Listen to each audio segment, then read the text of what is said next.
Family, the United Nations launched a program that's literally sending Western expats to go help them collect tax in African countries.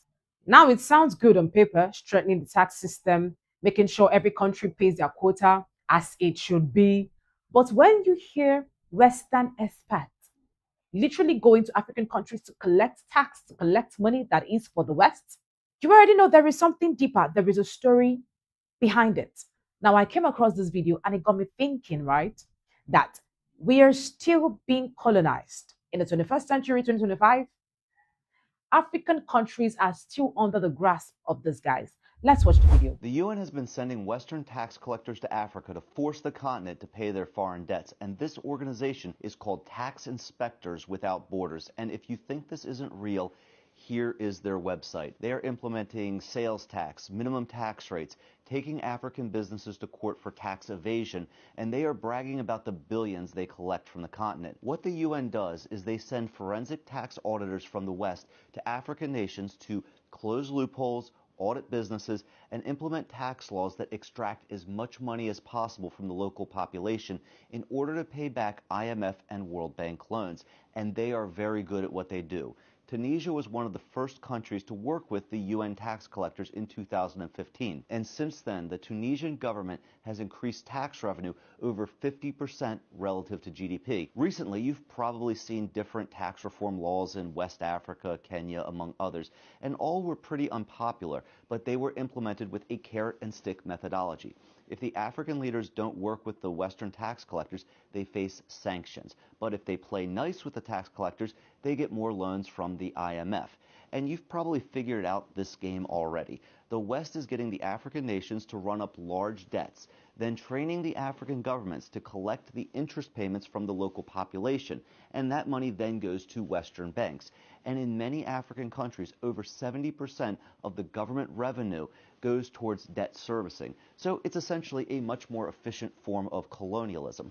But I want to know what you guys think. Have you seen unpopular tax reforms in your country? Have they increased your cost of living, or have they had a positive impact? Let me know in the comments below. And as always, if this video provided value to you, give me a like and a follow. That really helps out my channel, and I will see you guys on the next video. So, family, here's the story. The UN, in collaboration with OECD, that's Organization for Economic Cooperation and Development, that's basically a club of rich Western countries, launched the TIWC, that's Tax Inspectors Without Borders. And what do? They assign delegates, that's experts in tax, from countries like the UK, US, Canada, to countries like Senegal, Kenya, Ghana. And what is their job? Their mission is to help local tax offices to identify lost revenue, close loopholes, and identify or catch multinational corporations that underreport tax or do not pay tax. They're literally sitting in African tax offices, reviewing files, influencing decisions, and these African countries feel they're out there to help them. But did you hear what that white man said? They are not out to help Africa. What they do is enrich themselves with the resources, with these taxes. They enrich themselves with the taxes of Africans. And the ripple effect is felt on the economies, right? These African countries increase tax, their citizens feel it. Their citizens are taxed beyond what they should be. And they don't feel it. Tell me, what have these African countries done for the citizens? All they do is collect from them, collect their money from the locals, and they use it to enrich these Western countries that sit as lords. Family, to be on the fair side, right? Let's look at what they claim the benefits are. Now, family, according to them, from their websites, they said Tax Inspectors Without Borders connect global tax experts to strengthen local expertise and solve real trade challenges for developing country tax administrations. They said they have $2.40 billion tax collected by host administrators, and it's thanks to them. They also said $6.39 billion tax assessed by host administrations, thanks to TIWB programs to date. What do? They bring international audit experts to work directly with local tax officials on real audit cases and audit-related issues in transfer pricing and international taxation, bridging the gap between theory and practice. They also audit value-added tax on digital trade. There is digitalization of tax administration. They also investigate criminal tax and they implement the global minimum tax. Now, family, that's their website. And if you take a thorough look at it, they paint themselves as gods. They've come to help African countries collect tax, make sure it doesn't. Oh, family, is that really the case? Because these guys sit on our tax tables and claim to help us. But is that really the case? Of course, we know it's not. Family, you can't talk about tax without talking about domination, power, or sovereignty. And one thing they love. I mean, they're out here, they claim to help us, but you know, you and I know that they are only interested in power, sovereignty, and dominating where matters. Imagine the tax of the people, helping local communities.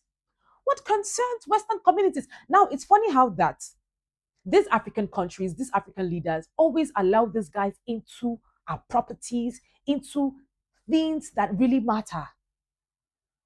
How will you allow these guys? What's in it for them? What's the trade like? Because trust me, African leaders will only do what profits them. So we are sure that at this point, there is something in it for these African leaders. What were they promised that would allow them put these guys in a place of influence and place of power, helping us with our tax? Is it something these African nations cannot do? They can do it. They are capable of doing it. But why are they always acting as though they cannot function without the West? These same Western institutions are the ones that teach and lecture on good governance, but they are the ones that wrote the unfair trade rules, drain our resources, and yet they say they want to help us collect tax, send this UN experts or delegates to come to African countries to collect tax. And these African countries, these leaders collaborate with them. Let's not forget the IMF so-called reform program in the 1980s and 1990s. The claim to want to help, but we know what it is. Put country in debt, put them in mess, lend them money, just put them at a point where they come begging again and again. But let's be honest, who benefits from all this? You think it's a win-win situation for Africa and the Western countries? The Western countries have access to what they are not supposed to. Think about it: access to data, internal decision making, access to Africa's tax systems. They influence it, they sit at the table, and they are not supposed to be there. It's like letting the fox into the hen house to teach the chicken how to protect itself. Can you imagine that, family? So, right now, they're helping us, they're aiding us, they come to us to collect tax, to help us collect tax. Imagine that. And to be honest, family, many African countries struggle with expertise and resources, but is our dependence on the West not enough? Can't we just equip ourselves, pay for knowledge, equip ourselves, and do these things ourselves? Stop depending on these guys. And now they send their UN delegates, officials to come to Africa to collect tax. And that is why it seems as though there is no movement, there is no progress. The citizens are in one spot, one position, trying to find a way out of things. High taxes, yet the things that are supposed to be basic, that the citizens are supposed to have access to, are not provided. What do you have to say about the story, family? It seems as though we are still being colonized in this era. But thank God for countries like Burkina Faso. I would keep saying that because that young man is showing us the way to go. Comment your thoughts and do not forget to share, like, subscribe, and turn on your notification button. My name is Lynient Akotonou.